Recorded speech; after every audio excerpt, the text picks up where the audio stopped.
Chapitre 1, le message. Lucas Davenport regardait le message texte sur son téléphone, la lumière bleue illuminant son visage buriné dans la pénombre de l'avion de transport militaire.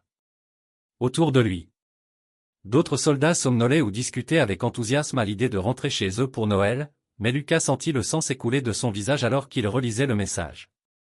Noël est meilleur sans toi. Maman ne veut pas que tu sois ici non plus. Ne viens pas.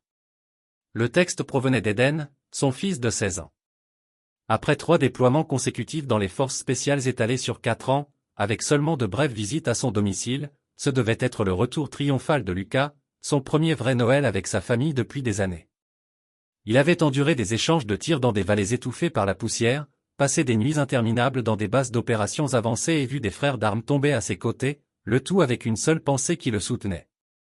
Je fais ça pour eux, pour ma famille. Ses doigts flottaient sur le téléphone. Tant de réponses envahirent son esprit, des questions, des protestations, de la colère. Mais 17 années de discipline militaire lui avaient appris l'économie d'expression. Il tapa un seul mot et comprit. Il est ensuite passé à son application bancaire et a discrètement modifié certains documents. Quelques clics sur l'écran ont transféré des fonds d'un compte conjoint vers un compte privé dont sa femme Melissa ignorait l'existence. Lucas avait toujours été prudent. L'avion a heurté des turbulences, mais Lucas a à peine ressenti la secousse. Son esprit était déjà en pleine course, la planification tactique intervenant. Les mêmes compétences qu'il avait maintenues en vie au combat étaient désormais redirigées vers un autre type de champ de bataille. Le sergent Wilson, assis à côté de lui, remarqua son expression. « Tout va bien, Davenport ? » « Mauvaise nouvelle de chez moi. » Lucas a verrouillé son téléphone. « Juste un changement de plan. Je pensais que tu allais directement à Colorado Springs. » « Je l'étais, Lucas, » dit même sa voix. « Maintenant, je ne le suis plus. » Le colonel Repeters a trouvé Lucas dans le terminal après leur atterrissage à la base aérienne d'Andrew. Le colonel commandait Lucas depuis 7 ans et le connaissait mieux que quiconque. Davenport pensait que vous seriez à mi-chemin du Colorado maintenant. Votre vol de correspondance est parti il y a 20 minutes. Lucas leva les yeux de son ordinateur portable. Je fais un détour, monsieur. Le colonel Peters l'a étudié. Votre femme est au courant de ce détour ? Non, monsieur. Le colonel était assis à côté de lui. Un problème avec une maison ? Rien que je ne puisse gérer. Lucas a continué à taper. Finaliser une réservation de voiture de location. Vous avez vécu un enfer lors de ces derniers déploiements. Canapé. Kandahar. Ce gâchis en Syrie. L'extraction au Yémen. Vous avez mérité votre retour à la maison. Lucas arrêta de taper. Il s'avère que je ne suis pas le bienvenu à la maison. Les sourcils du colonel se haussèrent. Voulez-vous en parler ? Pas particulièrement, monsieur. Assez juste. Peters lui tendit une carte de visite. Mon beau-frère, le meilleur avocat spécialisé en divorce de Virginie. Juste au cas où votre détour deviendrait permanent. Lucas prit la carte et la glissa dans son portefeuille. J'apprécie, monsieur. Quoi qu'il arrive, souviens-toi de qui tu es, Davenport. Votre planificateur. Ne faites rien d'imprudent. Lucas sourit légèrement. Je ne le fais jamais, monsieur. Tout ce que je fais est calculé. 48 heures plus tard, Lucas était assis dans une modeste chambre d'hôtel à Denver, regardant son téléphone s'allumer avec le 13e appel manqué en 2 heures. Celui-ci vient d'un numéro du Colorado qu'il n'a pas reconnu. Il lâcha la messagerie vocale. Lorsque la notification est apparue, il l'a écoutée. Monsieur Davenport, voici Graham Phillips du cabinet Phillips & Waterman Attorney at Law. Je représente Melissa Davenport dans cette affaire. Il est impératif que nous parlions immédiatement des mesures financières que vous avez prises. Veuillez appeler notre bureau dès que possible. Lucas consulta sa montre. Puis il ouvrit son ordinateur portable et actualisa la page bancaire. Le transfert était autorisé. La deuxième phase de son plan pourrait commencer. Il n'était pas qu'un simple soldat. C'était un stratège. Et Melissa l'avait oublié. Chapitre 2. La découverte. Lucas se souvient du jour de son mariage il y a 16 ans. Melissa était radieuse dans sa simple robe blanche, ses cheveux auburn captant la lumière du soleil. À l'époque, Il était un jeune lieutenant qui rêvait de faire une différence. Et elle avait été une infirmière dévouée au cœur compatissant. Ils avaient construit leur vie ensemble brique par brique. La maison à Colorado Springs, la naissance d'Eden et, 3 ans plus tard, de leur fille Nora. Les longs déploiements avaient commencé à faire des ravages au cours de sa 3e mission. Lucas avait essayé de combler la distance. Appels vidéo autant que possible, colis de soins envoyés pour les anniversaires et les anniversaires, planification de voyages spéciaux pendant ses congés. Mais quelque chose avait changé au cours de l'année écoulée. Les appels de Melissa devenaient plus courts et ses lettres moins fréquentes. Il l'avait attribué au stress de tout gérer seul. Désormais assis dans une voiture de location quelconque devant sa propre maison, Lucas réalisa à quel point il avait été naïf. Une Audi argentée qu'il n'a pas reconnue se trouvait dans son allée à côté du SUV de Melissa. À l'aide de jumelles, Lucas observa un homme de grande taille aux cheveux poivre et sel émerger de sa porte d'entrée, suivi de Melissa. Ils s'embrassèrent sur le porche, non pas une étreinte amicale, mais une étreinte intime qui se termina par un baiser prolongé. Lucas restait parfaitement immobile, sa respiration contrôlée comme il avait été entraîné à le faire lors de missions de surveillance. Il a pris plusieurs photos avec son téléphone puis a démarré la voiture.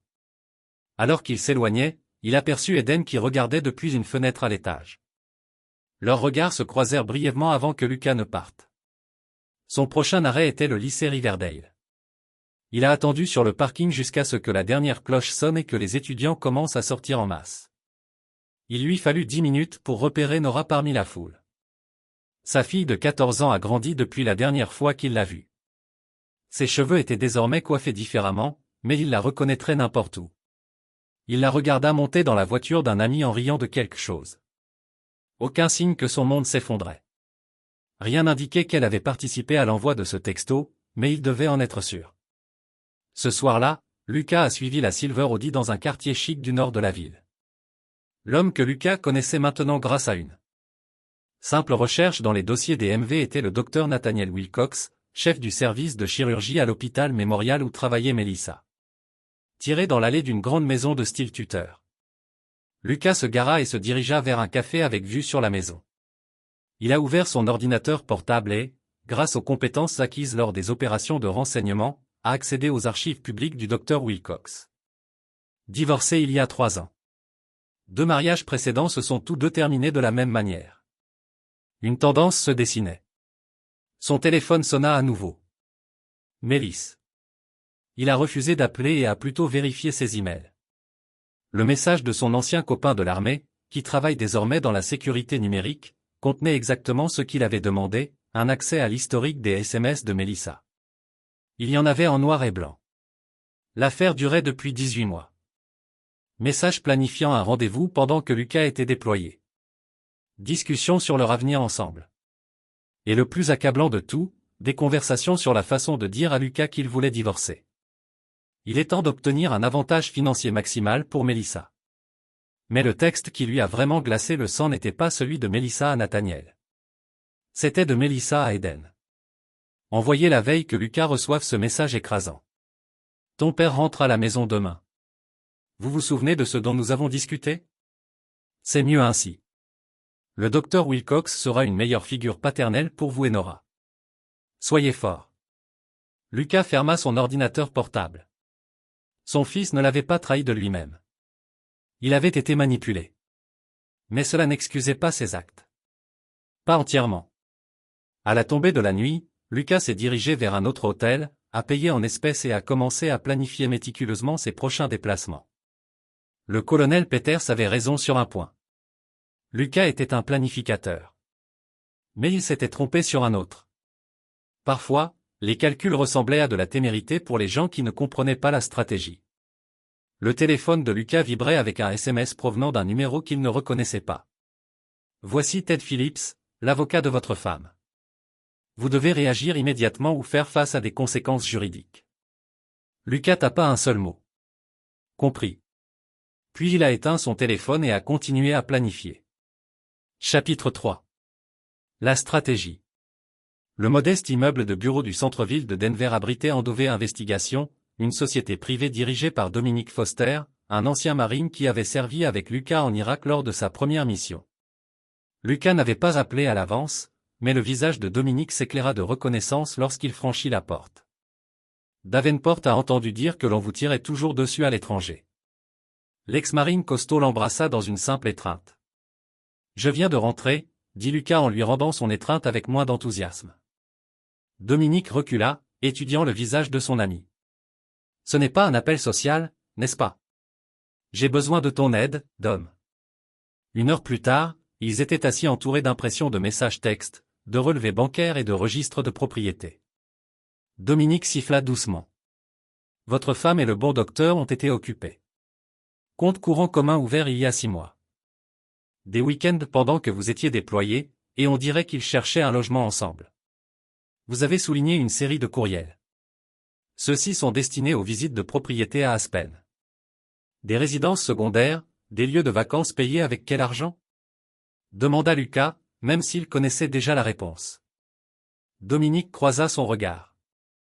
Le vôtre, mon frère, votre salaire militaire, votre portefeuille d'investissement, et on dirait qu'ils ont accédé au fonds en fiducie de votre grand-père, celui que vous avez épargné pour l'université des enfants. Lucas sentit la fureur froide s'installer dans sa poitrine. L'argent n'avait pas d'importance. Échanger certains bénéficiaires ne suffira pas si elle a un bon avocat. Je ne change pas seulement de bénéficiaire, dit tranquillement Lucas. Je change tout, mais j'ai besoin de preuves solides, et j'en ai besoin rapidement. Dominique hocha la tête. Je peux tout obtenir en 72 heures, mais cela te coûtera cher. Ce n'est pas seulement une question d'argent. Je n'y vais pas tuer quelqu'un. Si c'est ce que vous demandez, l'interrompit Lucas. Je suis un soldat, pas un meurtrier. Bien, parce que je ne pourrais pas aider avec ça. Dominique se détendit légèrement. Mais je vais vous aider à réduire leur monde en cendres légalement. Ne franchissez pas cette ligne. La seule frontière qui m'intéresse est celle entre ce qui est à moi et ce qui est à eux, lui assura Lucas. Et ils l'ont traversée pour la dernière fois. Ce soir-là, Lucas s'est enregistré dans un autre hôtel sous un nom différent. Il a toujours maintenu la sécurité opérationnelle, une habitude issue de sa carrière militaire qui sert désormais un objectif différent. Son téléphone affichait 27 appels manqués, 15 de Mélissa, 8 de son avocat, 3 d'Eden et 1 d'un numéro inconnu. Il a écouté le message vocal de l'appelant inconnu. Papa, c'est Nora. Maman et Eden ne me disent pas ce qui se passe, mais je sais que quelque chose ne va pas. Maman pleure et il y a des hommes bizarres en costume à la maison qui posent des questions. S'il vous plaît, rappelez-moi. Tu me manques, Lucas ferma les yeux. Nora, sa fille douce et perspicace. Le message vocal suggérait qu'elle n'avait pas participé au plan visant à le chasser. Il a enregistré la messagerie vocale mais n'a pas rappelé. Pas encore. Premièrement, il devait en être sûr. Son ordinateur portable a reçu un email entrant de Dominique. La ligne d'objet disait « Premier lot de preuves. D'autres à venir demain. » Vous aviez raison. S'y joindre des photos de surveillance du docteur Wilcox entrant dans la maison de Lucas en utilisant sa propre clé. Des images horodatées le montraient à l'aise dans l'espace de Lucas, portant la robe de Lucas, buvant dans la tasse de café de Lucas, de petites violations qui, d'une manière ou d'une autre, étaient plus profondes que l'affaire elle-même. Mais le plus précieux était le fichier audio, légal dans le Colorado avec le consentement d'une partie de Mélissa et Nathaniel discutant de leur plan. Une fois le divorce final, nous vendrons cet endroit, combinerons, il n'y a plus de fantôme de Lucas qui hante chaque pièce. Et les enfants? Eden est déjà à bord. Il se souvient à peine de son père. Le Colorado est un état de distribution équitable après 6 ans de mariage avec lui absent pour la plupart. J'aurai au moins la moitié de tout. Mon avocat dit que nous avons de bonnes raisons d'en demander davantage étant donné ses absences prolongées. L'enregistrement continuait, mais Lucas en avait assez entendu. Il n'avait pas seulement l'intention de le remplacer. Il prévoyait de lui voler tout ce pourquoi il avait travaillé, y compris ses enfants. Lucas a ouvert son courrier électronique sécurisé et a rédigé un message pour le colonel Peters. Monsieur, vous vous souvenez de cette conversation que nous avons eue à Andrew? Après tout, j'aurai peut-être besoin des services de ton beau-frère. Mais d'abord, j'ai besoin d'une faveur que vous seul pouvez m'accorder. Il appuya sur envoyer, puis appela le numéro des avocats de Phillips et Waterman. Voici Lucas Davenport, dit-il lorsque la réceptionniste répondit. Je crois que monsieur Phillips a essayé de me joindre. Un instant, monsieur Davenport. La ligne a cliqué et une voix douce et professionnelle s'est fait entendre. Monsieur Davenport, merci d'avoir finalement répondu à nos appels. Vos actions ont causé une détresse considérable à mon client. L'ont-ils fait? Lucas garda une voix neutre. Vider des comptes joints sans préavis n'est pas perçu d'un bon œil par les tribunaux de la famille. Je vous conseille fortement d'annuler ces transactions immédiatement. Je vais considérer ce conseil, monsieur Phillips. Il ne s'agit pas d'une négociation, a poursuivi l'avocat. À moins que vous ne souhaitiez vous retrouver du côté perdant d'une bataille juridique très coûteuse, vous transférerez ces fonds aujourd'hui avant la fermeture des bureaux. Monsieur Phillips, dit calmement Lucas, votre client vous a-t-il informé de la nature complète de sa relation avec le docteur Nathaniel Wilcox? Une pause. Je ne suis pas libre de discuter de leurs projets pour mes enfants ou de la façon dont ils ont systématiquement accès aux fonds en fiducie de mon grand-père pour leur usage personnel. Un fonds explicitement destiné à l'éducation de mes enfants. Silence. Je ne pensais pas, a poursuivi Lucas. Vous recevrez un paquet de preuves demain matin. Après l'avoir examiné, si vous souhaitez toujours représenter Melissa Davenport, nous pouvons poursuivre cette conversation. D'ici là, je n'ai rien d'autre à dire. Il a raccroché avant que l'avocat ait pu répondre et a reporté son attention sur son ordinateur. La première phase était terminée, sécurisant ses actifs et rassemblant des preuves. Va maintenant la phase 2, la contre-attaque stratégique. Le colonel Peters lui avait donné une leçon importante il y a des années. Dans la guerre, l'objectif n'est pas de combattre équitablement, mais de gagner de manière décisive. Lucas avait l'intention de faire exactement cela. Chapitre 4. L'effet de levier. 3 jours après son retour sur le sol américain, Lucas s'est assis en face de l'avocate Victoria Reeves dans son bureau du centre-ville de Denver. Le beau-frère du colonel Peter l'avait mis en relation avec Reeves, la décrivant comme un requin qui ne sourit que lorsqu'elle sent le sang dans l'eau. L'élégante femme aux cheveux argentés examina le dossier que Lucas avait constitué avec l'aide de Dominique. Son expression restant impassible jusqu'à ce qu'elle atteigne les dossiers financiers. Puis ses sourcils se haussèrent légèrement. Le docteur Wilcox rédige des ordonnances pour des patients inexistants et facture des compagnies d'assurance, a-t-elle noté en tapotant le document avec son ongle manucuré. Et votre femme a falsifié les dossiers infirmiers pour le couvrir. C'est une fraude à l'assurance. Oui, confirma Lucas. Et ses achats de propriété à Aspen en utilisant une société écran financée par la confiance de votre grand-père. C'est un détournement de fonds fiduciaires. De plus, oui, Victoria a fermé le dossier. Monsieur Davenport, avec des preuves aussi complètes, nous pourrions non seulement vous garantir un règlement de divorce très favorable, mais potentiellement voir votre femme et son paramour faire face à des accusations criminelles. Les accusations criminelles ne m'intéressent pas, a précisé Lucas. Pas encore. Je veux un effet de levier. Dans quel but? Mes enfants, a simplement dit Lucas. Melissa a empoisonné mon fils contre moi. J'ai besoin de temps pour régler ça. Victoria l'a étudié. La plupart des clients dans votre situation veulent du sang. Je n'ai pas vu assez de sang versé pour durer plusieurs vies. Très bien. Voici ce que je propose.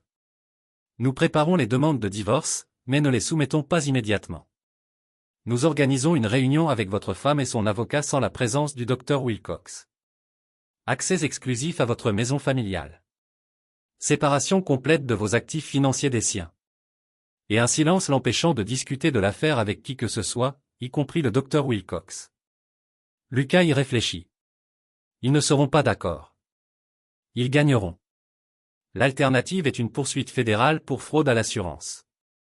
Victoria sourit légèrement.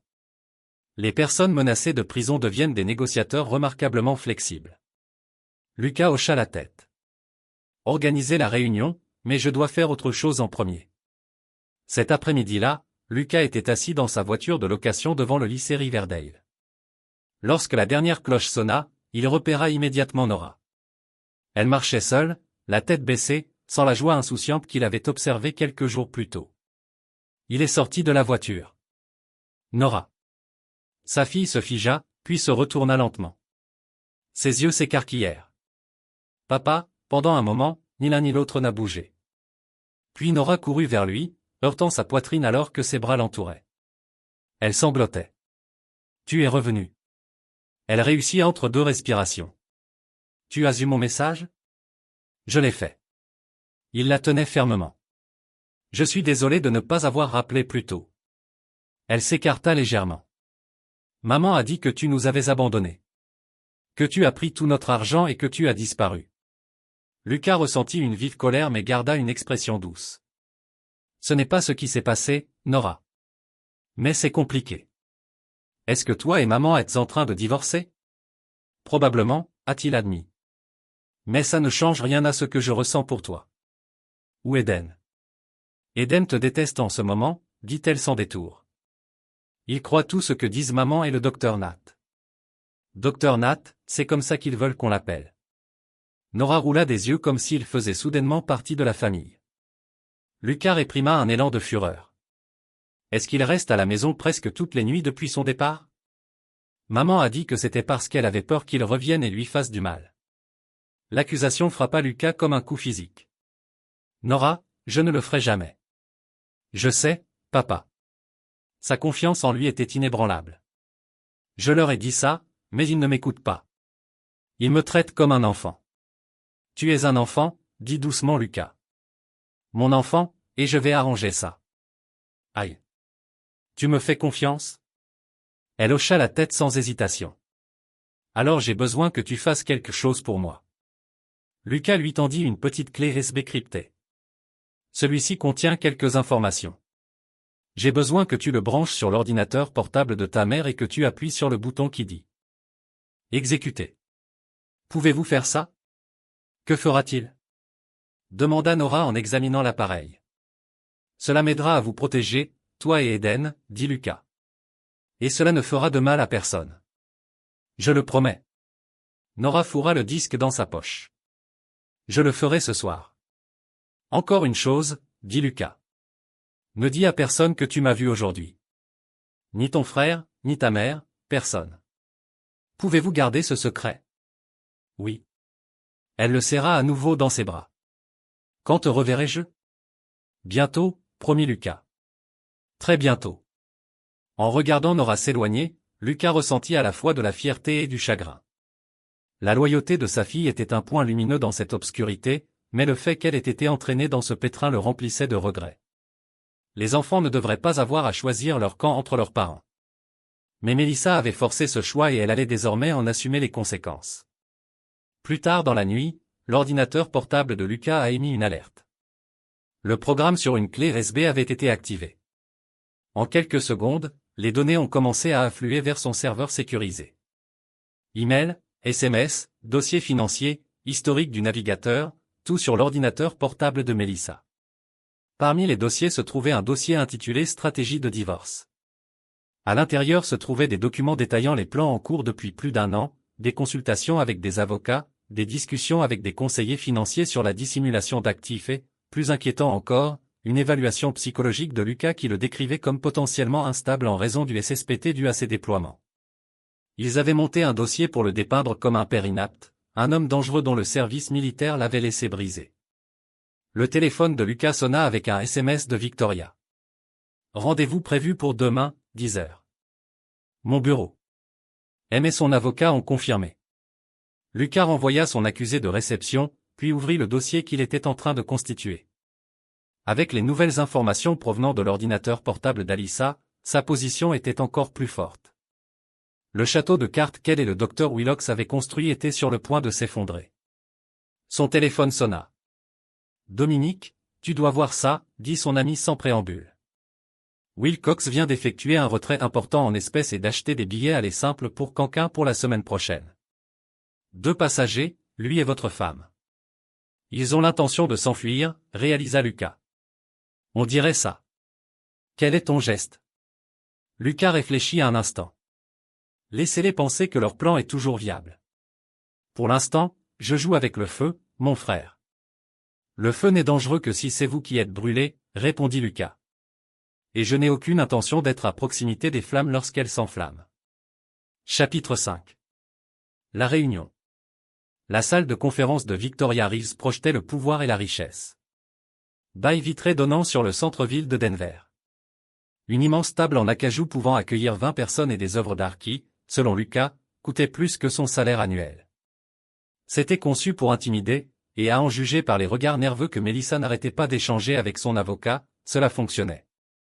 Lucas était assis à côté de Victoria, dans une posture détendue mais alerte. De l'autre côté de la table, Melissa avait l'air à la fois en colère et effrayée, une combinaison intéressante.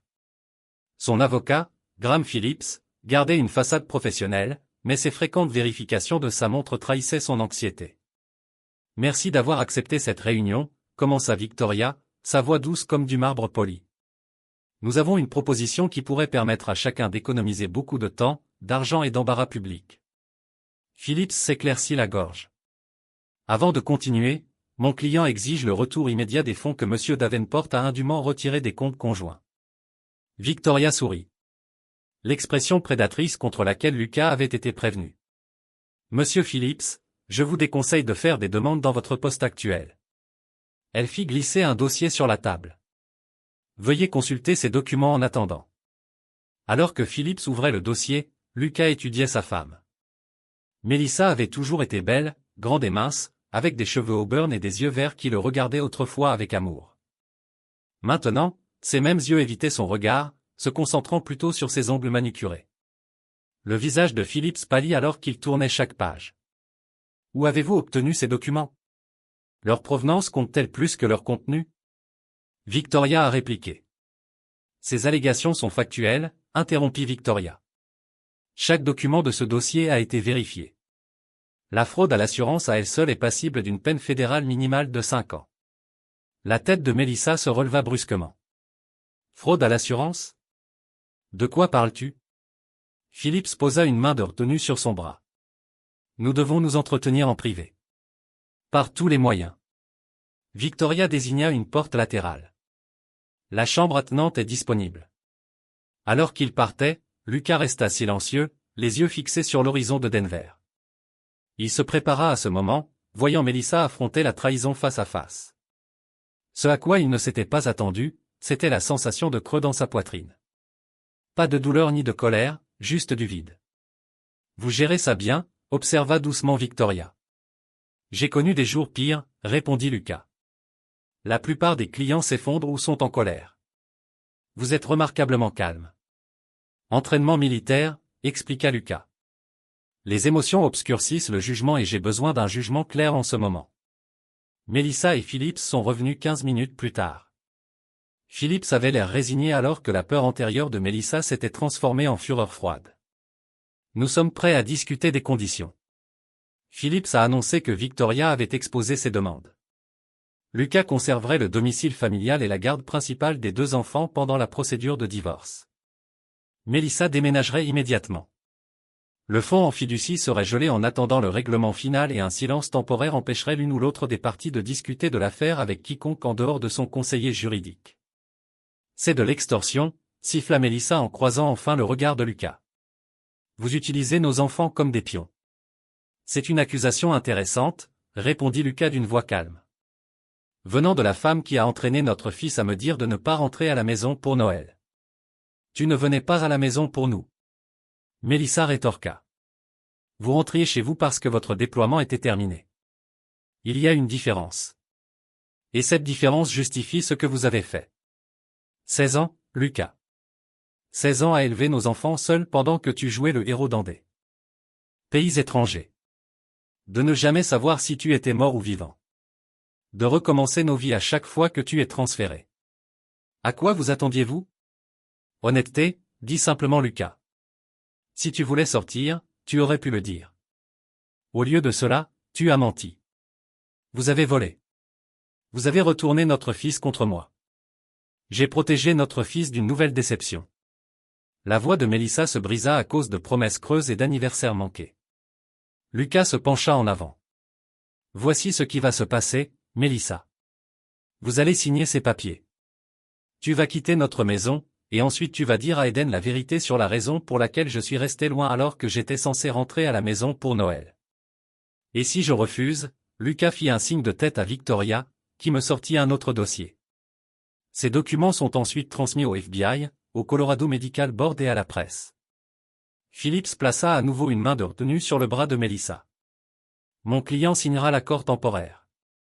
Une condition, dit Melissa, sa voix ferme malgré les larmes aux yeux. Nathaniel n'est mentionné dans rien de tout cela. Laissez-le en dehors de ça. Lucas échangea un regard avec Victoria, qui hocha la tête presque imperceptiblement.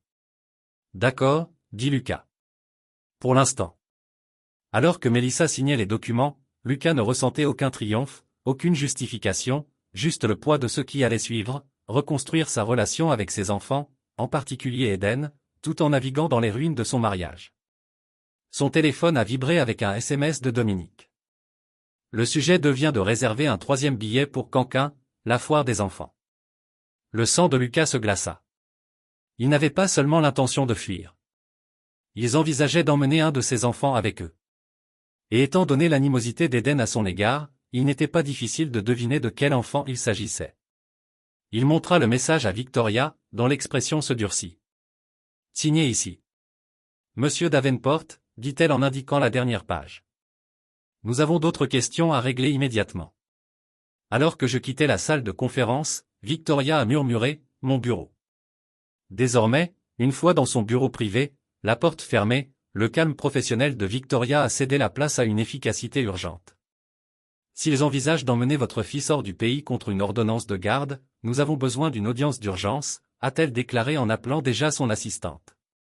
Le juge Watkin me doit une faveur. Nous pourrons le rencontrer cet après-midi. Nous avons besoin de plus qu'une audience, a déclaré Lucas. Nous avons besoin d'une surveillance sur Melissa et Willox, et nous devons sécuriser Eden. Monsieur Davenport, quoi que vous pensiez, ils n'enlèveront pas mon fils en plein jour, interrompit Lucas. Ils attendront le dernier moment possible, probablement la veille de leur vol. Nous devons être prêts, Victoria l'étudia. Vous y avez bien réfléchi. Je prévois les imprévus, Madame Reeves. C'est ce qui m'a permis de vivre toutes ces années. Elle hocha lentement la tête. Je vais recevoir la commande d'urgence. Vous vous concentrez sur le suivi de votre fils. Lucas envoyait déjà un texto à Dominique. J'ai besoin d'observer le sujet 3 immédiatement. École, maison, tous les mouvements. La réponse est venue rapidement à ce sujet. Et le premier sujet? Lucas réfléchit à ses options. Melissa était en colère mais contrainte par l'accord qu'elle venait de signer. Le docteur Wilcox, cependant, n'avait pas de telles contraintes. Priorité aux 2 et 3, répondit-il. L'un est neutralisé pour l'instant. Ce que Lucas n'a partagé ni avec Victoria ni avec Dominique, c'était la phase finale de son plan. Celui qui garantirait que Melissa et Nathaniel ne menaceraient plus jamais sa famille. Pour cela, il avait besoin de différents alliés. Alors qu'il quittait le bureau de Victoria, Lucas a appelé quelques rares personnes possédées. La ligne directe vers le téléphone sécurisé du colonel Peters.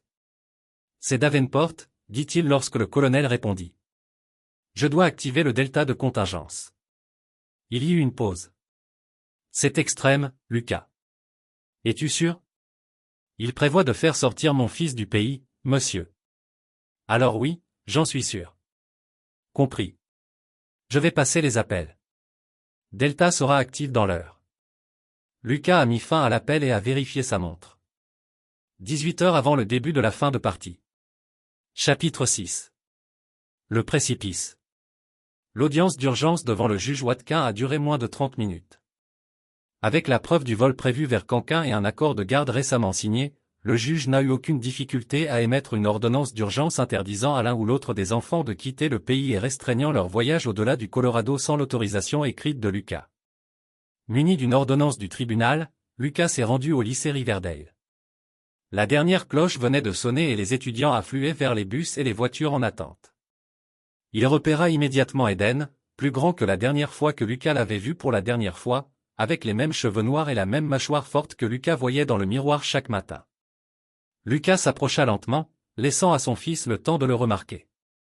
Quand Eden leva les yeux et le vit, le garçon se figea, son expression passant par le choc, la colère et la confusion.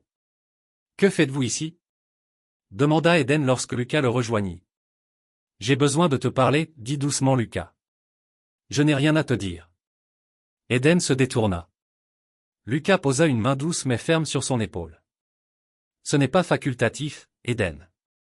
Nous allons parler maintenant. Maman a dit, tu ne peux pas me forcer à venir avec toi.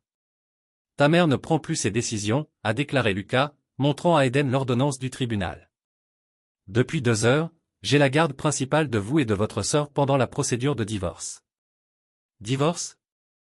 La voix d'Eden se brisa. Alors, tu nous quittes vraiment? L'accusation, si rétrograde, si détournée de la réalité, frappa Lucas comme un coup physique. C'est ce qu'elle t'a dit? Que je pars? Eden détourna le regard. Elle a dit, de toute façon, tu n'as jamais vraiment été là. Allons quelque part où nous pourrons parler en privé, suggéra Lucas en désignant sa voiture.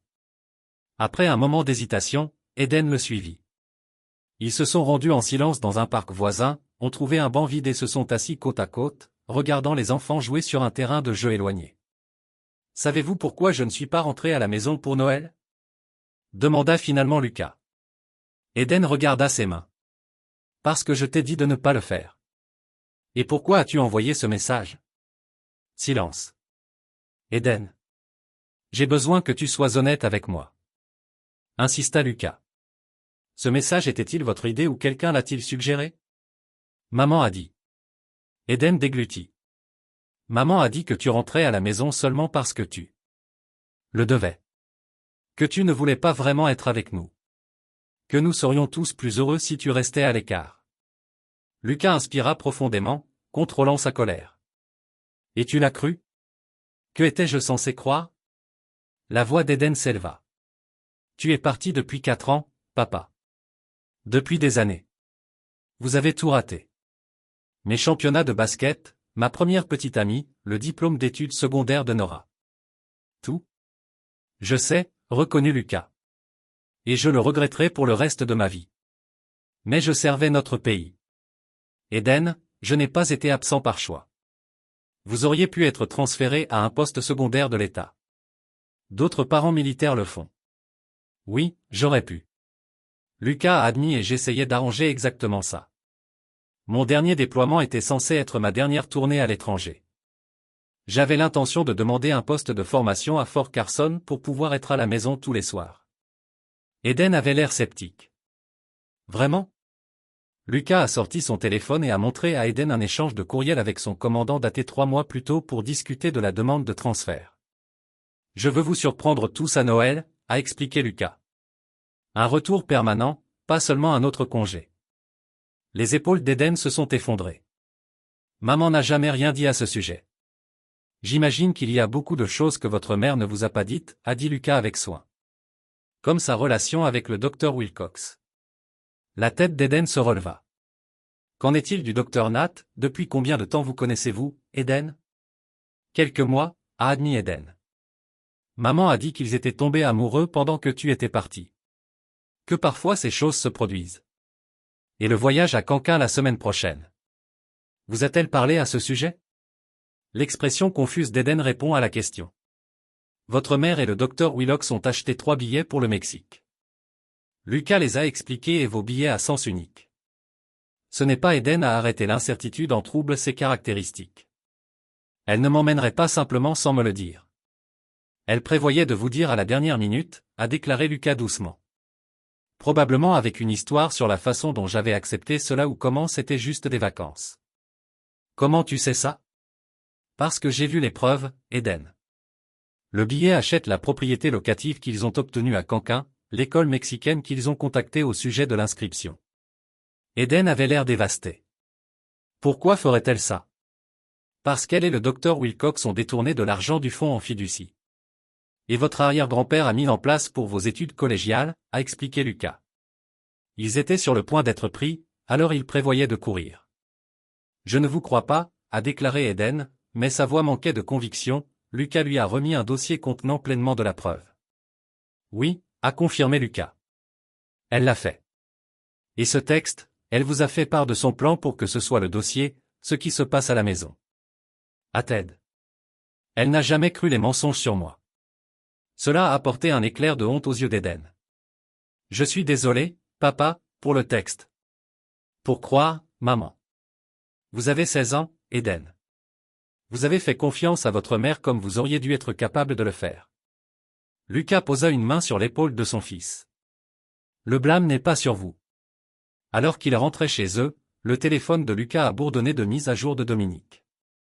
Mélissa avait été observée en train d'emballer des valises. Le docteur Wilcox avait retiré 50 000 $ supplémentaires en espèces. Ils accélèrent leur plan malgré l'ordonnance du tribunal. Lucas a envoyé un texto, « Maintenez la surveillance. Alertez-moi de toute approche de l'enfant ou de l'aéroport. » Puis il a appelé le colonel Peters. « Delta est en position », a confirmé le colonel. « Donnez le mot. »« Pas encore », répondit Lucas. « Laissez-les faire le premier pas. » Quand ils sont rentrés chez eux, Nora attendait le Porsche. Elle a couru pour les embrasser tous les deux, son relief palpable lorsqu'elle a vu Eden avec leur père. « Vous l'avez réparé ?» a-t-elle dit à Lucas. « Pas encore », a corrigé Lucas. « Mais je travaille dessus. » À l'intérieur, la maison montrait des signes d'emballage hâtif. Espace vide sur les étagères, lacunes dans les placards visibles à travers la porte ouverte de la chambre principale. Mélissa avait clairement pris ce qu'elle pouvait saisir rapidement. Lucas a rassemblé ses enfants dans le salon. « Je sais que tout se passe très vite », a-t-il commencé. « Et il y a beaucoup de choses que je ne vous ai pas encore dit sur ce qui se passait entre votre mère et moi. » « Est-il vrai qu'elle a volé notre argent universitaire ?» demanda Eden franchement. Nora halta. « Quoi ? Pas tout ?» a précisé Lucas. « J'ai réussi à garantir la majeure partie de la confiance avant que des dommages permanents ne soient causés. » « Mais oui, elle et le docteur Wilcox accédaient au fonds qu'ils n'auraient pas dû être. » « Pour la maison à Aspen, » a dit tranquillement Nora. Lucas et Eden se sont tournés vers elle avec surprise. « Je les ai entendus en parler », a-t-elle expliqué à la façon dont ils auraient des escapades de week-end dans les montagnes pendant que nous étions à l'école ou avec des amis. La cruauté décontractée de ce plan, à l'exclusion des enfants de leur luxe volé, a ravivé la fureur froide de Lucas. Mais il a gardé son expression neutre pour ses enfants. « L'important maintenant, c'est que nous sommes ensemble, leur a-t-il dit. Et je vous promets tous les deux. Je ne pars plus. Mes jours de service actif sont terminés. » Comme ils ont préparé le dîner ensemble, un simple repas de pâtes et de salade, le premier qu'ils avaient partagé en famille depuis des années, Lucas a maintenu une vigilance minutieuse. En procédant à un plan. Son téléphone rend. L'identifiant de l'appelant s'est révélé inconnu. « Excusez-moi », a-t-il dit à Eden et Nora.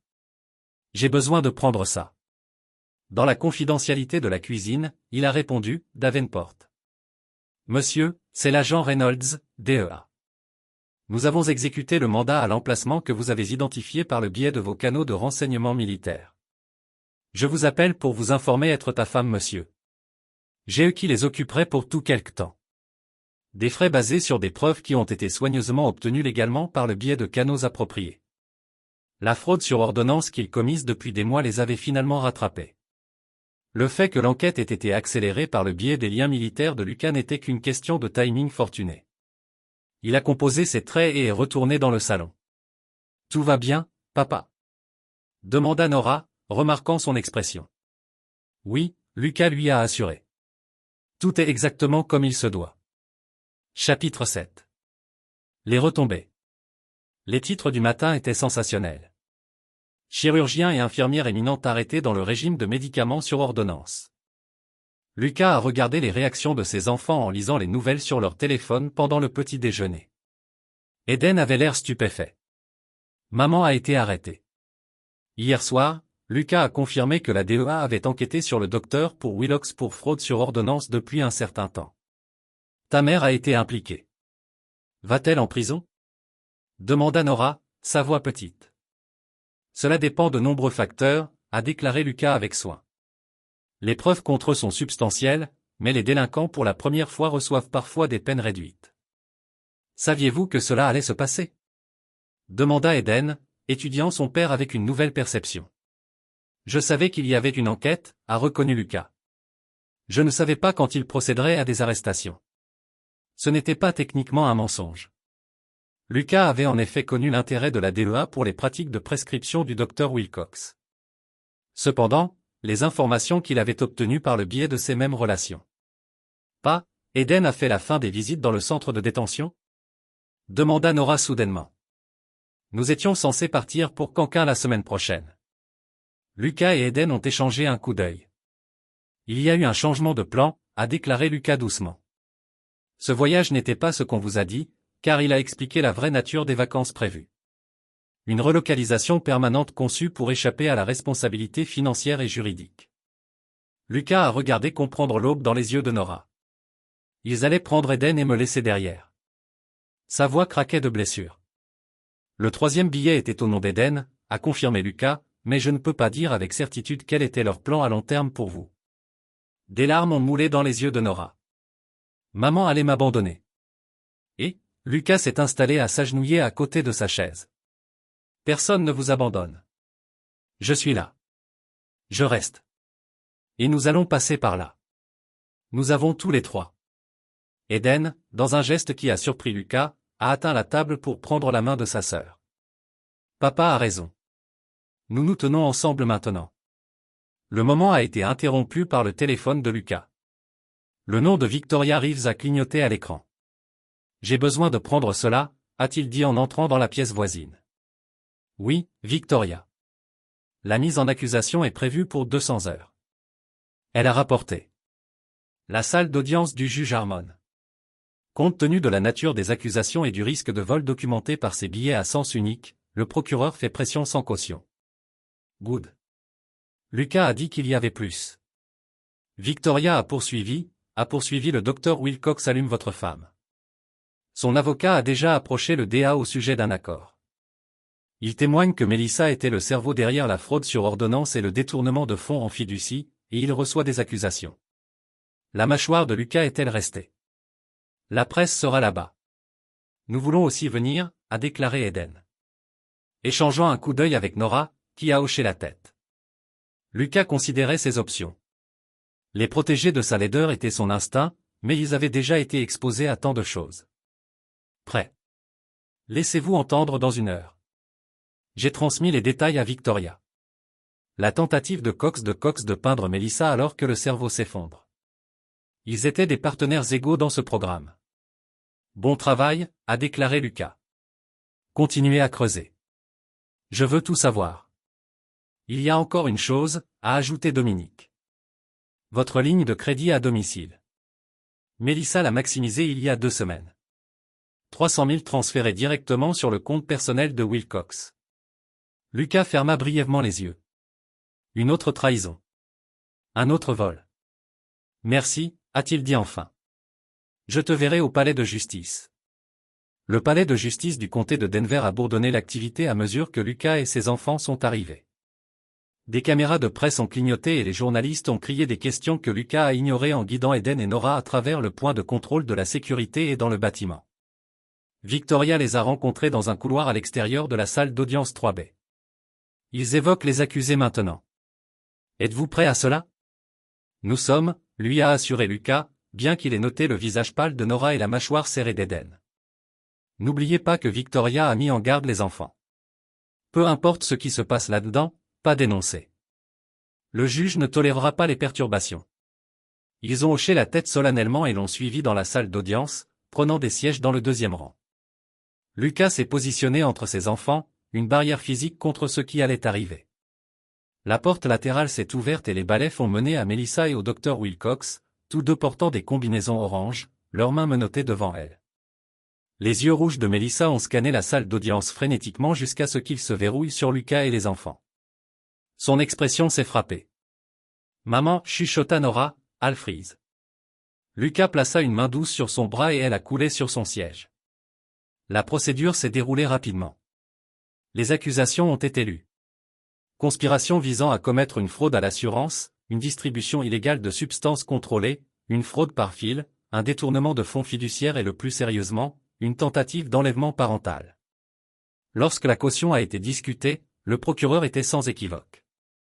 Votre honneur, ces accusés ont acheté des billets à sens unique pour le Mexique et se préparaient à fuir avec l'enfant mineur de mademoiselle Davenport et de son mari arrangé. Ils représentent la définition des risques de vol. L'avocat du docteur Wilcox a plaidé pour une caution sur la base de ses clients dans la communauté et du manque de casier judiciaire antérieur. L'avocat en justice de Melissa, Graham Phillips, s'étant retiré de l'affaire après son arrestation, a fait des arguments similaires. Le juge Harmon n'était pas ému.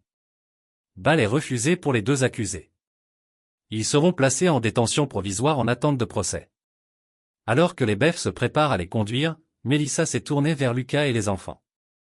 Eden, Nora, veuillez leur dire que c'est une erreur. Votre père fait cela pour me punir. Eden regarda droit devant, son expression durement. Nora a enterré son visage contre l'épaule de Lucas. Les défendeurs s'abstiendront de s'adresser à la galerie, a averti le juge Harmon. Alors que Melissa était emmenée, ses yeux ont rencontré une dernière fois de Lucas. La haine qu'il y a vue a confirmé ce qu'il savait déjà. Elle ne lui pardonnerait jamais pour cela, tout comme il ne lui pardonnerait jamais ce qu'elle avait fait à leur famille. À l'extérieur du palais de justice, les journalistes ont envahi autour d'eux. Victoria a dévié de manière experte la plupart des questions, mais un journaliste a réussi à s'adresser directement à Lucas. Monsieur Davenport, comment vous sentez-vous de voir votre femme face à des accusations aussi graves? Lucas a soigneusement considéré sa réponse, consciente de l'écoute de ses enfants. La justice n'est jamais une cause de célébration, a-t-il déclaré enfin. Mais la vérité avait besoin de se révéler pour le bien de mes enfants. Dans la voiture rentrant chez elle, Eden a brisé le silence lourd. Papa, était tout cela nécessaire? N'auriez-vous pas juste divorcé maman sans les arrestations et tout? Lucas jeta un coup d'œil à son fils dans le rétroviseur. Eden, ce que votre mère et le docteur Wilcox planifiaient n'était pas seulement moralement mal, c'était criminel. Ils vont vous sortir du pays contre les ordonnances judiciaires. Ils ont volé votre fonds en fiducie. Ils ont commis une fraude. Ce ne sont pas des accusations. Ce sont des faits documentés. Mais encore, Nora intervient. C'est maman. Elle nous a élevés pendant que vous étiez partis. L'accusation implicite a piqué. Mais Lucas a reconnu sa validité. Vous avez raison, Nora, et je vous en serai toujours reconnaissant. Mais être une bonne mère pendant de nombreuses années n'excuse pas le comportement criminel plus tard. Que nous arrive-t-il maintenant? Demanda Eden. Nous reconstruisons, dit simplement Lucas. Un jour à la fois. Ce soir-là, alors que ses enfants se sont retirés dans leur chambre pour traiter les événements de la journée, Lucas s'est assis dans son étude, en examinant les dernières mises à jour de Victoria et Dominique. L'affaire contre Melissa et Nathaniel s'est solidifiée. Avec les comptes offshore découverts dans le détournement du fonds fiduciaire documenté, ils envisageaient des peines potentielles de 10 à 15 ans. Lucas n'a ressenti aucun triomphe, aucune justification, seulement une creux où sa vie avec Melissa avait été autrefois. Son téléphone vibrait avec un SMS provenant d'un numéro inconnu. Ce n'est pas fini, Lucas. Vous avez détruit tout ce que j'ai construit. Je ne te pardonnerai jamais pour ça. D'une manière ou d'une autre, malgré tout, Melissa avait trouvé un moyen de le contacter. Lucas enregistre le message comme preuve de son hostilité continue, mais n'a pas répondu. Certaines batailles ne valaient pas la peine de se battre. Au lieu de cela, il a ouvert son ordinateur portable et a commencé à rechercher des thérapeutes familiaux dans la région de Denver. Ses enfants auraient besoin d'un soutien professionnel pour naviguer dans le traumatisme de la trahison et de l'arrestation de leur mère. Et bien qu'il ne l'admettrait jamais à haute voix, il en avait peut-être besoin aussi. La route à venir serait difficile. Mais Lucas n'était jamais éloigné des missions difficiles. Celui-ci, reconstruire sa famille des cendres de la trahison, serait le plus important encore. Chapitre 8. La reconstruction. 6 semaines après l'arrestation de Melissa, le ménage de Davenport avait établi une nouvelle norme. Lucas avait pris position en tant que consultant tactique dans une entreprise de sécurité privée à Denver, lui permettant de travailler des heures régulières et d'être à la maison pour le dîner tous les soirs, un simple plaisir qu'il avait manqué pendant ses années de déploiement. La colère initiale d'Eden s'était progressivement adoucie alors qu'il participait à des séances de thérapie hebdomadaires et se réconciliait avec la réalité des actions de sa mère. Nora, bien que toujours en devenant tranquillement de la perte de la présence de sa mère, avait montré une résilience remarquable, se jetant dans les activités scolaires et passant plus de temps avec Lucas. En cette soirée particulière, alors qu'ils nettoyaient les plats du dîner ensemble, Lucas a remarqué l'expression réfléchie d'Eden. « Quelque chose dans votre esprit ?» il a demandé à son fils. Eden hésita.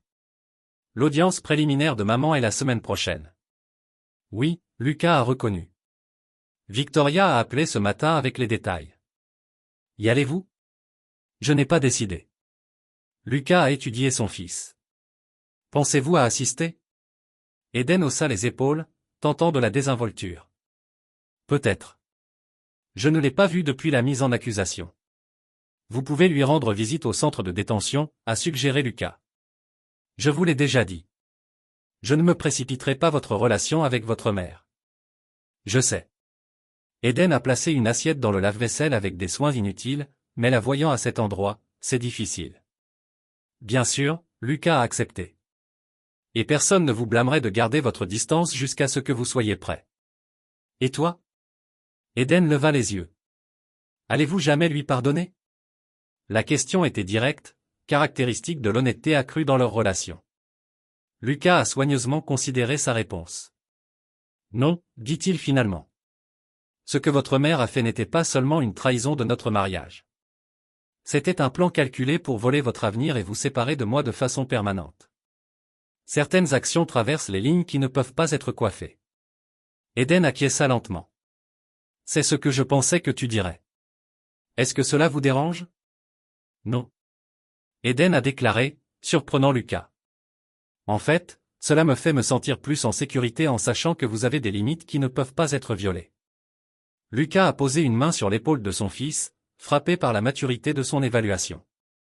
À 16 ans, Eden naviguait avec les complexités morales avec lesquelles de nombreux adultes avaient du mal. Le docteur Lavigne dit, s'accrocher à la colère me fait plus mal que maman. Eden a poursuivi, faisant référence à son thérapeute. Mais je ne sais pas comment le laisser partir. Le pardon est un voyage personnel, a déclaré Lucas. Ne le précipitez pas et ne le simulez pas. Quoi que vous ressentiez, de la colère, de la tristesse, de la confusion, c'est valable. Leur conversation a été interrompue par Nora délimitant dans la cuisine, tenant son téléphone triomphalement. Papa, l'entraîneur Williams vient de texter. L'épaule a offert un petit sourire, une reconnaissance de leur conversation, et une acceptation de sa conclusion. Maintenant la capacité d'influencer son l'avenir de l'ex-femme. Mais Lucas n'avait jamais été motivé par la vengeance uniquement par la protection. Son téléphone sonna. Colonel Peters. Vous pensiez que vous voudriez savoir? Dit le colonel sans préambule. Le groupe de travail DEA a trouvé 3 autres hôpitaux où Wilcox dirigeait son arnaque sur ordonnance. Cela va bien au-delà de votre femme, Lucas. Il fait cela depuis des années avec différents accomplis. Demanda Lucas. Regarde ainsi. Ils ont identifié 2 autres infirmières qui ont participé.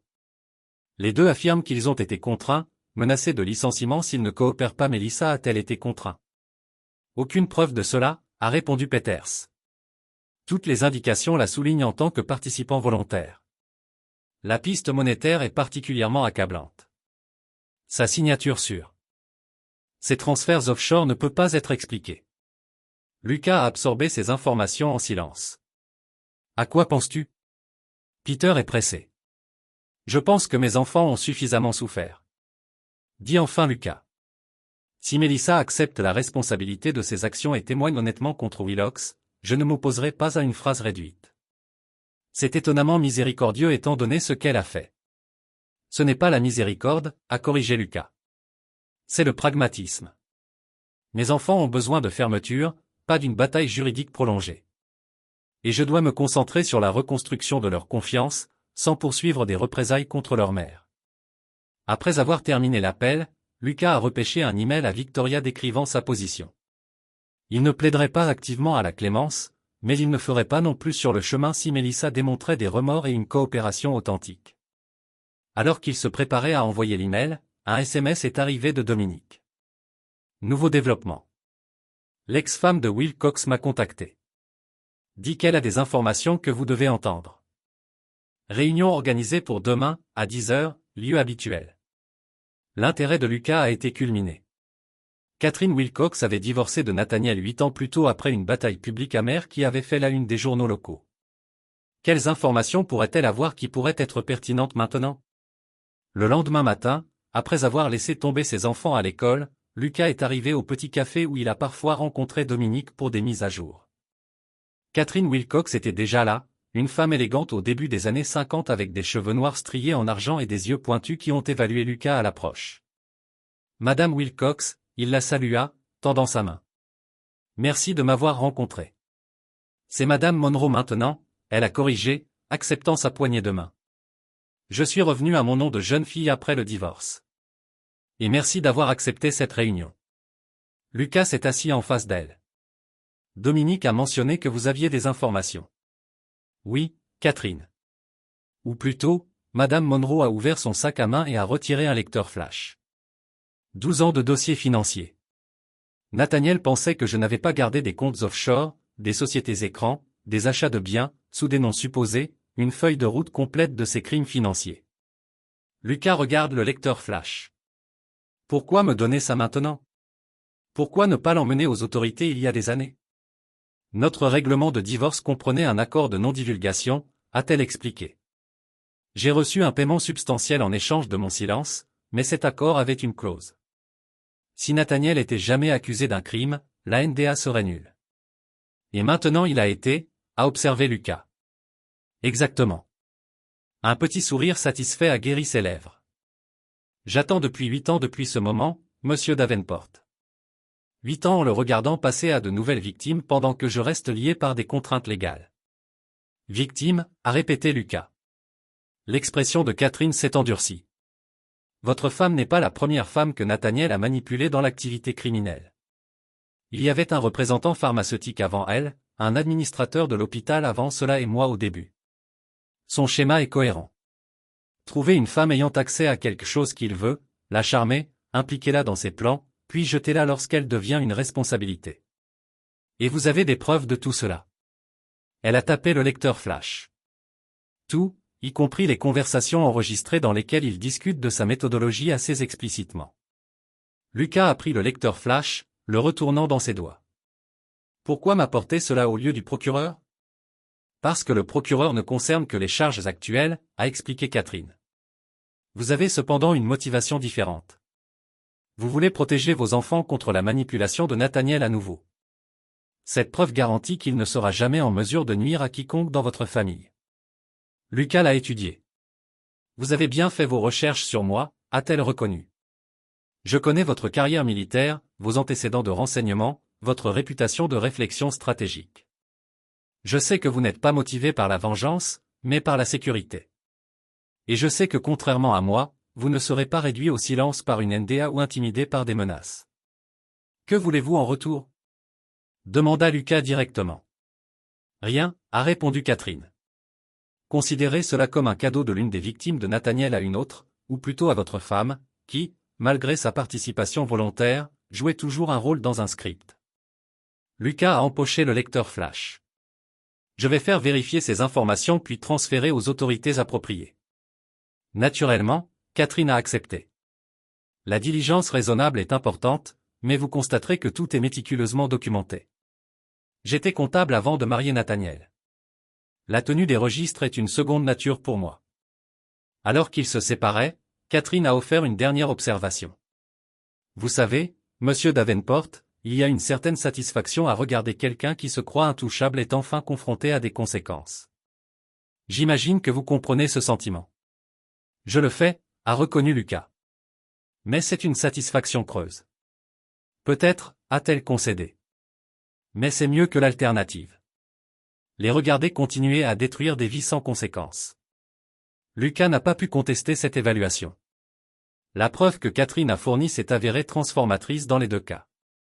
Au cours des 2 semaines suivantes, confronté à la documentation écrasante de ses crimes passés, le docteur Wilcox a accepté un accord de plaidoyer qui le maintiendrait en prison pendant 20 ans. Dans le cadre de l'accord, il a admis que Melissa n'avait rejoint son opération qu'au cours des 2 dernières années, non pas comme son architecte, mais en tant que participant.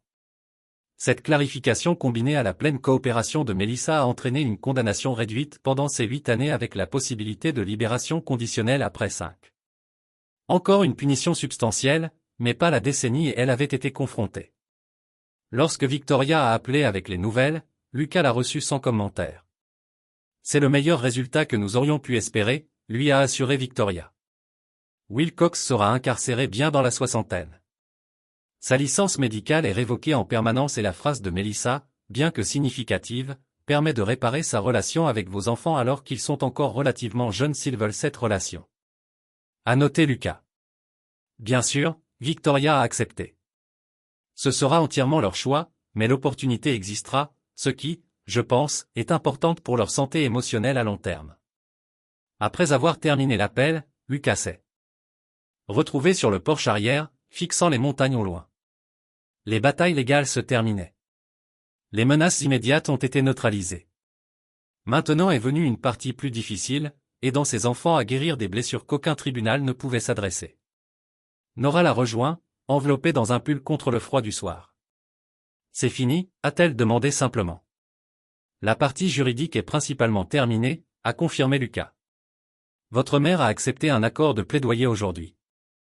8 ans, peut-être moins avec bonne conduite. Nora l'a absorbé en silence, puis a dit qu'elle voulait que nous visitions. Elle a écrit des lettres. Je sais, Lucas a reconnu. Avez-vous décidé que si vous vouliez la voir? Pas encore. Nora respire parfois. Quoi que ce soit, il est valide. En vous, à Eden, dans notre avenir ensemble. Sa fille acquiesça lentement, semblant comprendre. C'est un peu ce que je veux ressentir aussi. Comme, maman n'a plus d'importance. Pas de manière moyenne, mais en passant. C'est une perspective saine, lui a dit Lucas. Et ça va si vous n'êtes pas encore là. La guérison prend du temps. Alors qu'ils se tenaient ensemble en regardant le coucher du soleil peindre les montagnes en or et en violet, Lucas a ressenti une certitude silencieuse qu'ils iraient bien. Pas immédiatement, pas parfaitement, mais finalement et authentique. La famille qu'ils ont reconstruite pourrait être différente de ce qu'ils avaient auparavant, mais ce serait plus fort, plus honnête et finalement plus résilient. Cette nuit-là, après que Nora et Eden se soient couchés, Lucas s'est assis à son bureau et a composé une lettre, non pas à Melissa, mais à ses enfants. Une lettre qu'il ne recevrait que des années plus tard, quand ils étaient adultes et pouvaient bien comprendre les choix qu'il avait faits en leur nom. Mon cher Eden et Nora, au moment où vous lisez ceci, les événements de 2023 seront des souvenirs lointains, mais leur impact sur notre famille aura façonné qui nous sommes tous devenus. Je veux que vous sachiez que chaque décision que j'ai prise pendant cette période difficile a été guidée par un seul but. Protéger votre avenir. Ta mère a fait des choix que je ne pouvais pas pardonner. Non pas parce que je manque de compassion, mais parce que le pardon aurait indiqué que de telles trahisons étaient acceptables. Ils ne l'ont pas été. Ils ne le seront jamais. Certains pourraient appeler ma réponse à ces actions dures ou impitoyables. C'était peut-être. Mais dans la vie, nous devons établir des limites qui ne peuvent pas être franchies sans conséquence. Ce n'est pas de la cruauté. C'est la clarté. C'est le respect pour nous-mêmes et pour la confiance que les autres nous placent en nous. J'espère qu'en tant qu'adulte, vous avez trouvé votre propre équilibre entre la compassion et la protection de l'auto-paix. J'espère que vous avez appris à pardonner lorsque cela sert votre cœur, mais à rester ferme lorsque le pardon ne ferait qu'entraîner davantage de mal. Surtout, j'espère que vous savez à quel point vous êtes profondément aimé. Pas seulement par moi, mais par tous ceux qui ont le privilège de connaître les personnes remarquables que vous êtes devenus. Avec un amour durable, papa, Lucas a scellé la lettre et l'a placée dans un coffre-fort ignifuge avec d'autres documents importants. Puis il éteignit les lumières et se prépara à se coucher, prêt à affronter tous les défis que demain pourrait lui apporter. Chapitre 9. La résolution. 2 ans après la condamnation de Melissa, Lucas se tenait dans le gymnase bondé du lycée Riverdale, applaudissant alors qu'Eden traversait la scène pour recevoir son diplôme. Aujourd'hui âgé de 18 ans, son fils était devenu un jeune homme au caractère remarquable, réfléchi, résilient et farouchement loyal envers ceux qui méritaient sa confiance. À côté de Lucas, Nora, 16 ans, a applaudi bruyamment son frère, le visage illuminé de fierté. Elle s'était épanouie, excellant tant sur le plan académique que sportif. Récemment nommé capitaine de l'équipe universitaire de football. Alors qu'Eden les rejoignait après la cérémonie, Lucas l'étreignit étroitement. « Félicitations, mon fils. Je ne pourrais pas être plus fier. » « Merci, papa. » Le sourire d'Eden était sincère, un contraste frappant avec l'adolescent en colère et confus qu'il avait été 2 ans plus tôt. « Nous devrions y aller si nous voulons réserver notre dîner. » Leur rappela Nora, se dirigeant déjà vers la sortie. La célébration dans le restaurant préféré d'Eden était parfaite. Bonne nourriture, conversation facile et rythme confortable d'une famille qui a trouvé son équilibre. Quand Eden ouvrit le cadeau de Lucas, une boussole militaire vintage ayant appartenu au grand-père de Lucas, ses yeux s'écarquillèrent en signe de reconnaissance. « Vous avez toujours dit que c'était votre bien le plus précieux, » dit-il en tournant le cuivre dans ses mains. C'était Lucas confirmé. « Maintenant c'est à toi. » Un rappel que même lorsque la voie à suivre n'est pas claire, vous disposez des outils nécessaires pour trouver votre chemin. Plus tard dans la soirée, après que Nora se soit couchée, Eden s'attarda dans le salon avec Lucas. Quelque chose qui lui pesait clairement sur l'esprit. Tout va bien? Demanda Lucas. Eden hésita, puis dit, j'ai reçu une lettre de maman la semaine dernière.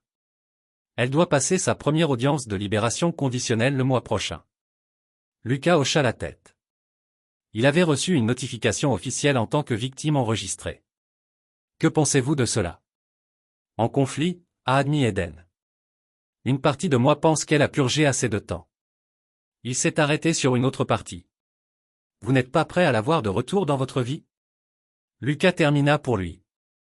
Ouais. Eden parut soulagé de comprendre. Est-ce terrible? Pas du tout. Lui assura Lucas. Tes sentiments sont valables, Eden. Et quoi que vous décidiez. Que ce soit pour renouer avec votre mère ou garder vos distances, je vous soutiendrai. Et toi?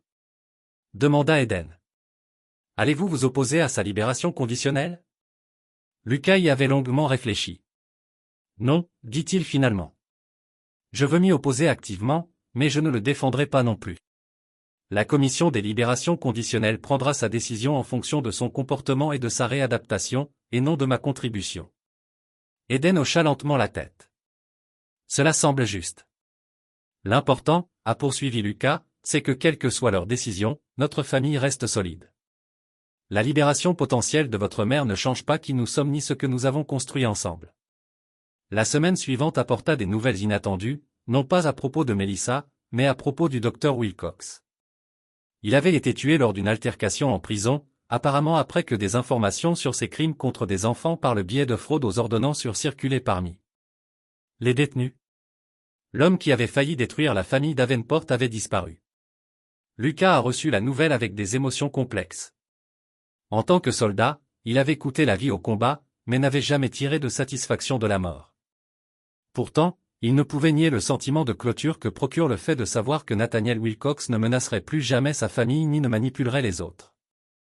Il a soigneusement partagé la nouvelle avec ses enfants, soulignant que même s'il pouvait ressentir diverses émotions à propos de la mort de Wilcox, la célébrer serait inapproprié. Je n'en suis pas contente, dit pensivement Nora. Mais je ne me sens pas triste non plus. Est-ce que c'est faux? Non, lui assura Lucas. C'est une réponse mesurée à quelqu'un qui a causé un préjudice important. Pensez-vous que cela affectera l'audience de libération conditionnelle de maman? Demanda Eden. Peut-être, reconnut Lucas. Sans l'influence de Wilcox, le conseil d'administration pourrait la considérer comme moins susceptible de récidiver. La prédiction s'est avérée exacte. Un mois plus tard, Melissa a obtenu une libération conditionnelle assortie de conditions strictes, de contrôles réguliers avec un agent de libération conditionnelle, de conseils obligatoires et de diverses restrictions sur ses déplacements et son emploi. Elle serait libérée dans 2 semaines. La nouvelle est arrivée alors que les Davenport se préparaient à une autre étape importante, le départ d'Eden pour l'université. Il avait été accepté à l'Académie navale des États-Unis, un choix qui avait d'abord surpris Lucas, mais qu'il soutenait pleinement. « Est-ce que tu seras d'accord avec maman pendant que je suis parti ?» demanda Eden alors qu'ils emballaient ses affaires. « Je veux dire, avec juste toi et Nora ici. » L'inquiétude dans la voix de son fils toucha profondément Lucas. « Tout ira bien, Eden. Votre mère n'a aucun droit légal de vous approcher sans permission, et elle sait mieux que de tester ses limites avec moi. » Pourtant, Eden a persisté. « Si elle essaie quelque chose, elle ne le fera pas, » dit fermement Lucas. « Mais si elle le fait, je suis plus que capable de le gérer. Concentrez-vous sur votre éducation et votre formation. C'est sa mission maintenant. » Le jour où Melissa a été libérée a coïncidé avec le départ d'Eden pour Annapolis.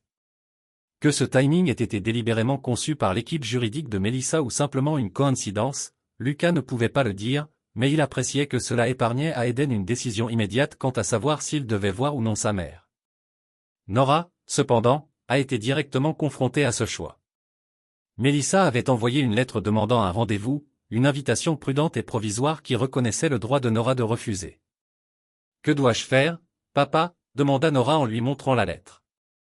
Lucas le rendit sans commentaire. « C'est entièrement ta décision, Nora. De toute façon, je ne t'influencerai pas. » Elle l'a étudiée. « Mais tu ne la verras toujours pas. »« Non, » a confirmé Lucas.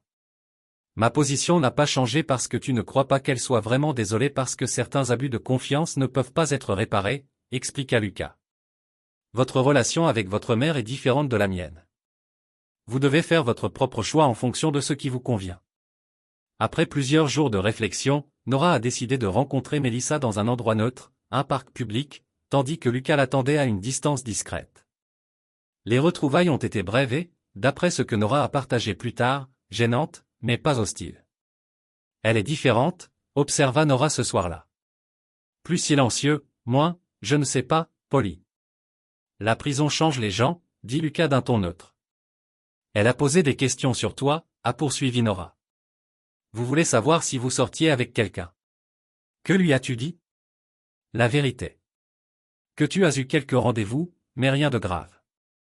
Nora sourit. Mais je pense que Madame Rivera de mon département de mathématiques espère changer cela. Lucas sourit mais ne mordit pas à l'hameçon. Ces quelques aventures amoureuses avaient été prudentes et privées. Créer de la stabilité pour ses enfants avait été sa priorité, et non reconstruire sa vie amoureuse. Maman m'a aussi demandé si elle pouvait venir à mes jeux de temps en temps. Continua Nora, son expression devenant sérieuse. J'ai dit, j'y réfléchirai. Et vous le ferez? Demanda Lucas. Peut-être un jour, Nora haussa les épaules. Je ne suis pas encore prêt à l'impliquer à ce point, mais je le serai peut-être un jour. C'est une approche saine, approuva Lucas. Prenez votre temps. Fixez vos limites. La vie s'est installée à un nouveau rythme. Eden a prospéré à l'Académie navale, appelant chaque semaine pour des mises à jour. Nora entretenait des contacts prudents et limités avec Melissa, des réunions occasionnelles, toujours dans des lieux publics, toujours selon les conditions de Nora. Lucas s'est concentré sur son travail et sa relation avec sa fille, créant un environnement familial dans lequel elle a continué à s'épanouir. Puis, 6 mois après la libération de Melissa, Lucas reçut une visite inattendue dans son bureau. Graham Phillips, l'avocat initial de Melissa en matière de divorce, a demandé une réunion privée. Monsieur Davenport, commença Phillips une fois qu'ils furent assis dans le bureau de Lucas. Je représente un client qui souhaite acheter votre propriété à Aspen. Lucas haussa un sourcil. Je ne possède pas de propriété à Aspen. Pas directement, a reconnu Phillips. Il est détenu dans une fiducie établie par votre grand-père. La même confiance que votre ex-femme et le docteur Wilcox ont tenté de détourner. Je suis conscient de la confiance, dit prudemment Lucas. Mais elle ne possède pas la propriété Aspen. Philippe sourit légèrement. Le fait réellement. Lorsque les autorités ont enquêté sur le détournement, elles ont découvert que même si votre femme et le docteur Wilcox avaient détourné des fonds, ces fonds avaient finalement été utilisés pour acheter des actifs légitimes. Le tribunal a restitué ces actifs à la fiducie. C'était une nouvelle pour Lucas. Il était tellement concentré sur la procédure pénale et sur le bien-être de ses enfants qu'il avait laissé les détails du rétablissement financier au jury comptable. Donc, il y a une propriété à Aspen qui appartient légalement au fonds en fiducie de mes enfants, résuma Lucas. Et votre client souhaite l'acheter? Oui. Phillips a confirmé. Pour bien plus que la valeur marchande. Pourquoi? La propriété a une signification sentimentale pour mon client. La compréhension est apparue. Votre cliente est Melissa. Phillips n'a ni confirmé ni infirmé. L'offre est de 7,2 millions. La propriété a été achetée pour 5 millions grâce à des fonds détournés. Lucas se pencha en arrière, considérant que la confiance avait été établie pour l'éducation et la sécurité future de ses enfants. Une prime de plus de 2 millions de dollars améliorerait considérablement cette sécurité. Je devrais consulter le syndic. Dit finalement Lucas. Bien sûr, Phillips accepta en glissant une carte de visite sur le bureau. Veuillez leur demander de me contacter directement pour toute question. Après le départ de Phillips, Lucas a appelé Victoria Reeves, qui a confirmé l'existence de la propriété et son statut juridique. L'accusation a gardé le silence pendant la procédure pénale. Elle a expliqué qu'il se concentrait sur l'établissement de la culpabilité, et non sur le recouvrement d'actifs, mais oui, la propriété Aspen a été achetée avec des fonds en fiducie et a été légalement restituée à la fiducie, et l'offre est légitime. 7,2 millions, c'est bien au-dessus de la valeur marchande, a confirmé Victoria. D'un point de vue purement financier, c'est une excellente affaire pour la confiance de vos enfants. Mais l'acheteur est presque certainement Melissa, a noté Lucas, ce qui soulève d'autres considérations, comme la raison pour laquelle elle veut tellement cette propriété en particulier. Quelles sont ses véritables motivations, Victoria resta silencieuse pendant un moment. Lucas, je t'ai représenté tout au long de cette épreuve. J'ai pu constater à quel point les actions de Melissa ont dévasté votre famille. Si vous souhaitez rejeter cette offre par principe, je comprendrai tout à fait. Ce n'est pas mon argent de refuser, fit remarquer Lucas. Il appartient à Eden et Nora. Alors peut-être devriez-vous en discuter avec eux, suggéra Victoria. Ils sont assez vieux pour avoir leur mot à dire sur les décisions affectant leur avenir. Ce soir-là, Lucas a organisé un appel vidéo avec Eden et a demandé à Nora de les rejoindre dans le salon. Il a expliqué la situation de la manière la plus neutre possible, en présentant les faits financiers sans spéculer sur les motivations de Melissa. Alors maman veut acheter cette maison qu'elle a choisie avec le Dr Wilcox. Nora clarifia son expression dubitative. Apparemment, Lucas a confirmé avoir utilisé de l'argent qu'elle n'avait pas, a ajouté Eden depuis l'écran de l'ordinateur portable de Lucas. Où trouve-t-elle 7 millions de dollars? C'est une question valable, reconnut Lucas. Alors que j'ai l'intention d'avoir répondu avant toute vente. Mais si tout se passe bien, Nora a persisté. Voudrions-nous vendre? Lucas regarda ses enfants. C'est ce dont je voulais discuter avec vous deux. Ceci est votre fonds en fiducie, votre avenir. La décision doit refléter vos souhaits. Eden et Nora ont échangé un regard lors de l'appel vidéo. Je pense que nous devrions vendre, dit finalement Eden. Pas pour le bien de maman, mais pour le nôtre. Cet argent supplémentaire dans la fiducie garantirait les études universitaires de Nora et plus encore. Je suis d'accord, Nora hocha la tête. Mais j'ai une condition. Qu'est-ce que c'est? Demanda Lucas. Nous n'avons jamais mis les pieds dans cette maison, dit fermement Nora. Je ne veux rien de quelque chose que maman et le Dr Wilcox ont choisi ensemble pendant qu'ils nous volaient. D'accord, dit immédiatement Eden. Lucas hocha la tête, fier de leur point de vue mature. Ensuite, je demanderai à Victoria de procéder à la vente sous réserve de vérification de la source des fonds. L'enquête sur les finances de Melissa a révélé une source inattendue pour l'argent de l'achat, une police d'assurance vie du Dr Wilcox qui désignait Melissa comme bénéficiaire. La police avait été établie des années avant qu'il ne rencontre sa première épouse en tant que bénéficiaire initial, mais n'avait jamais été mise à jour lors de mariages ultérieurs. L'ironie n'a pas échappé à Lucas. Nathaniel Wilcox, qui avait manipulé et finalement trahi Melissa, finançait désormais ses désirs de manière posthume. Après un examen juridique approfondi, la vente a eu lieu. La fiducie a reçu la totalité du montant, qui a été immédiatement diversifié dans des investissements plus stables. La propriété d'Aspen a été transférée à la propriété de Melissa sans aucun autre lien avec la famille Davenport. Lucas ne lui a jamais demandé pourquoi cette propriété comptait tant pour elle. Il était préférable de laisser certaines questions sans réponse. 5 ans plus tard, Lucas était aux côtés de Nora lors d'une autre étape d'obtention du diplôme, cette fois à l'université de Stanford, où elle venait d'obtenir son diplôme en génie biomédical. Eden, maintenant officier de commission dans la marine, se tenait à leur côté dans son uniforme de cérémonie. Ils ont posé pour des photos, leur sourire sincère, leur lien plus fort que jamais. Le voyage depuis ce message texte dévastateur jusqu'à ce moment de triomphe a été ardu, rempli de douleurs et de choix difficiles. Mais ils en étaient ressortis non seulement intacts, mais transformés, plus résilients, plus honnêtes envers eux-mêmes et entre eux, plus reconnaissants envers la famille qu'ils avaient reconstruite. Alors qu'ils quittaient la cérémonie, le téléphone de Lucas sonna avec un SMS provenant d'un numéro inconnu. Félicitations à Nora. Vous avez élevé des enfants remarquables. Monsieur Lucas a lu le message mais n'a pas répondu. Certaines limites restent absolues. Ce soir-là, alors qu'il regardait Eden et Nora rire ensemble au dîner, Lucas réfléchit aux leçons des 7 dernières années. Il avait découvert sa propre capacité à être impitoyable lorsque sa famille était menacée. Il a appris que la protection exige parfois des choix difficiles aux conséquences douloureuses. Et il avait confirmé ce qu'il avait toujours cru, à savoir que certaines trahisons ne pourraient jamais être pardonnées. Mais il avait aussi découvert quelque chose d'inattendu. Ce manque de pardon ne devait pas nécessairement être synonyme d'amertume. Que maintenir des limites ne nécessitait pas de maintenir sa colère. Aller de l'avant ne signifiait pas nécessairement une réconciliation, mais cela nécessitait une libération. Il avait complètement libéré Melissa de sa vie. Il avait libéré le besoin de représailles supplémentaires. Il avait libéré le mariage et les rêves qu'il représentait autrefois. Ce qu'il avait gardé était ce qui comptait le plus. Ses enfants, Son intégrité et le fait de savoir que lorsqu'il avait été mis à l'épreuve, il avait fait ce qui était nécessaire pour protéger sa famille sans hésitation, sans compromis et sans regret. Le SMS que Melissa avait envoyé il y a des années était toujours dans son téléphone. Ce n'est pas fini, Lucas. Vous avez détruit tout ce que j'ai construit. Je ne te le pardonnerai jamais. Sa réponse avait alors été le silence.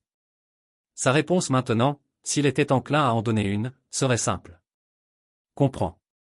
Et voilà. Une autre histoire touche à sa fin.